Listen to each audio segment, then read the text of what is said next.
Chapter 5. The Law of Karma and the Law of Forgiveness. Man receives only that which he gives. The game of life is a game of boomerangs. Man's thoughts, deeds, and words return to him sooner or later with astounding accuracy. This is the law of karma, which is Sanskrit for comeback. Whatsoever a man soweth, that shall he also reap. For example, a friend told me this story of herself, illustrating the law. She said, "I make all my karma on my aunt. Whatever I say to her, someone says to me. I am often irritable at home, and one day said to my aunt, who was talking to me during dinner, 'No more talk, please. I wish to eat in peace.' The following day I was lunching with a woman with whom I wished to make a great impression. I was talking animatedly, when she said, 'No more talk. I wish to eat in peace.' My friend is high in consciousness, so her karma returns much more quickly than to one on the mental plane. The more man knows, the more he is responsible for, and a person with a knowledge of spiritual law, which he does not practice, suffers greatly in consequence. The fear of the Lord, law, is the beginning of wisdom. If we read the word Lord, law, it will make many passages in the Bible much clearer. 'Vengeance is mine, I will repay, saith the Lord,' law. It is the law which takes vengeance, not God. God sees man perfect, created in his own image, imagination, and given power and dominion. This is the perfect idea of man, registered in divine mind, awaiting man's recognition, for man can only be what he sees himself to be, and only attain what he sees himself attaining. Nothing ever happens without an onlooker, is an ancient saying. Man sees first his failure or success, his joy or sorrow, before it swings into visibility from the scenes set in his own imagination. We have observed this in the mother picturing disease for her child, or a woman seeing success for her husband. Jesus Christ said, "And ye shall know the truth, and the truth shall make you free." So, we see freedom from all unhappy conditions comes through knowledge, a knowledge of spiritual law. Obedience precedes authority, and the law obeys man when he obeys the law. The law of electricity must be obeyed before it becomes man's servant. When handled ignorantly, it becomes man's deadly foe. So with the laws of mind. For example, a woman with a strong personal will wished she owned a house which belonged to an acquaintance, and she often made mental pictures of herself living in the house. In the course of time, the man died, and she moved into the house. Several years afterwards, coming into the knowledge of spiritual law, she said to me, "Do you think I had anything to do with that man's death?" I replied, "Yes, your desire was so strong, everything made way for it, but you paid your karmic debt.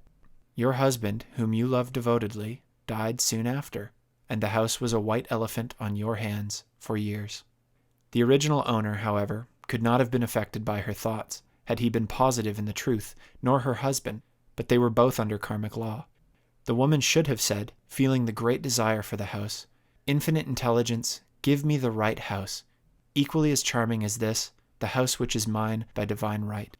The divine selection would have given perfect satisfaction and brought good to all. The divine pattern is the only safe pattern to work by. Desire is a tremendous force and must be directed in the right channels, or chaos ensues. In demonstrating, the most important step is the first step, to ask aright. Man should always demand only that which is his by divine right. To go back to the illustration, had the woman taken this attitude, "If this house I desire is mine, I cannot lose it. If it is not, give me its equivalent," the man might have decided to move out, harmoniously, had it been the divine selection for her, or another house would have been substituted.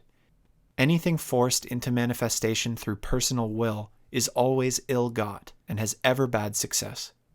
Man is admonished, "My will be done, not thine," and the curious thing is, man always gets just what he desires when he does relinquish personal will, thereby enabling infinite intelligence to work through him. "Stand ye still and see the salvation of the Lord," law. For example, a woman came to me in great distress. Her daughter had determined to take a very hazardous trip, and the mother was filled with fear. She said she had used every argument, had pointed out the dangers to be encountered, and forbidden her to go, but the daughter became more and more rebellious and determined.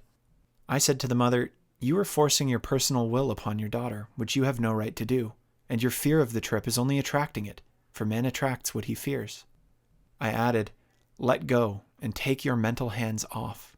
Put it in God's hands and use this statement. I put this situation in the hands of infinite love and wisdom. If this trip is the divine plan, I bless it and no longer resist. But if it is not divinely planned, I give thanks that it is now dissolved and dissipated. A day or two after that, her daughter said to her, Mother, I have given up the trip, and the situation returned to its native nothingness. It is learning to stand still, which seems so difficult for man. I will deal more fully with this law in the chapter on non-resistance. I will give another example of sowing and reaping, which came in the most curious way. A woman came to me saying she had received a counterfeit $20 bill given to her at the bank. She was much disturbed, for, she said, the people at the bank will never acknowledge their mistake. I replied, let us analyze the situation and find out why you attracted it. She thought a few moments and exclaimed, I know it. I sent a friend a lot of stage money just for a joke. So the law had sent her some stage money, for it doesn't know anything about jokes. I said, now we will call on the law of forgiveness and neutralize the situation. Christianity is founded upon the law of forgiveness. Christ has redeemed us from the curse of the karmic law, and the Christ within each man is his Redeemer and salvation for all inharmonious conditions. So I said, Infinite Spirit, we call on the law of forgiveness and give thanks that she is under grace and not under law, and cannot lose this $20, which is hers by divine right. Now, I said, go back to the bank and tell them, fearlessly, that it was given you there by mistake. She obeyed, and to her surprise, they apologized and gave her another bill, treating her most courteously. So, knowledge of the law gives man power to rub out his mistakes. Man cannot force the external to be what he is not. If he desires riches, he must be rich first in consciousness. For example, a woman came to me asking treatment for prosperity. She did not take much interest in her household affairs, and her home was in great disorder. I said to her, if you wish to be rich, you must be orderly. All men with great wealth are orderly, and order is heaven's first law. I added, you will never become rich with a burnt match in the pincushion. She had a good sense of humor and commenced immediately, putting her house in order. She rearranged furniture, straightened out bureau drawers, cleaned rugs, and soon made a big financial demonstration, a gift from a relative. The woman herself became made over and keeps herself keyed up financially by being ever watchful of the external and expecting prosperity, knowing God is her supply. Many people are in ignorance of the fact that gifts and things are investments, and that hoarding and saving invariably lead to loss. There is that scattereth and yet increaseth, and there is that withholdeth more than is meet, but it tendeth to poverty. For example, I knew a man who wanted to buy a fur-lined overcoat. He and his wife went to various shops, but there was none he wanted. He said they were all too cheap looking. At last he was shown one the salesman said was valued at $1,000, but which the manager would sell him for $500, as it was late in the season. His financial possessions amounted to about $700. The reasoning mind would have said, you can't afford to spend nearly all you have on a coat. But he was very intuitive and never reasoned. He turned to his wife and said, if I get this coat, I'll make a ton of money. So his wife consented, weakly. About a month later, he received a $10,000 commission. The coat made him feel so rich, it linked him with success and prosperity. Without the coat, he would not have received the commission. It was an investment paying large dividends. If man ignores these leadings to spend or to give, the same amount of money will go in an uninteresting or unhappy way. For example, a woman told me on Thanksgiving Day she informed her family that she could not afford a Thanksgiving dinner. She had the money, but decided to save it. A few days later, someone entered her room and took from the bureau drawer the exact amount the dinner would have cost. The law always stands back of the man who spends fearlessly, with wisdom. For example, one of my students was shopping with her little nephew. The child clamored for a toy, which she told him she could not afford to buy. She realized suddenly that she was seeking lack and not recognizing God as her supply. So she bought the toy, and on her way home picked up in the street the exact amount of money she had paid for it. Man's supply is inexhaustible and unfailing when fully trusted, but faith or trust must precede the demonstration. According to your faith be it unto you. Faith is the substance of things hoped for, the evidence of things not seen. For faith holds the vision steady, and the adverse pictures are dissolved and dissipated, and in due season we shall reap, if we faint not.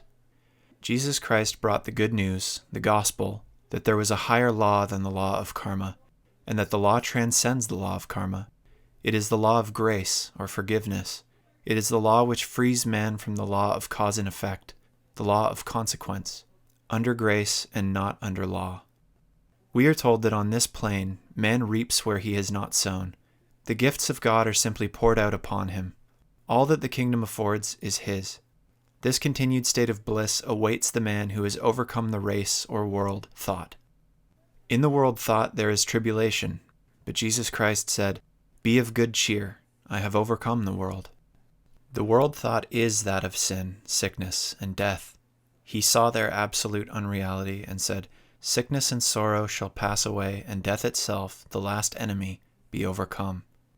We know now, from a scientific standpoint, that death could be overcome by stamping the subconscious mind with the conviction of eternal youth and eternal life.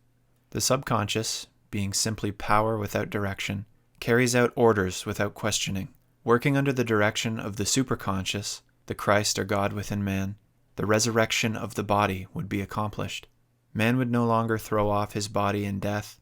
It would be transformed into the body electric, sung by Walt Whitman, for Christianity is founded upon the forgiveness of sins and an empty tomb.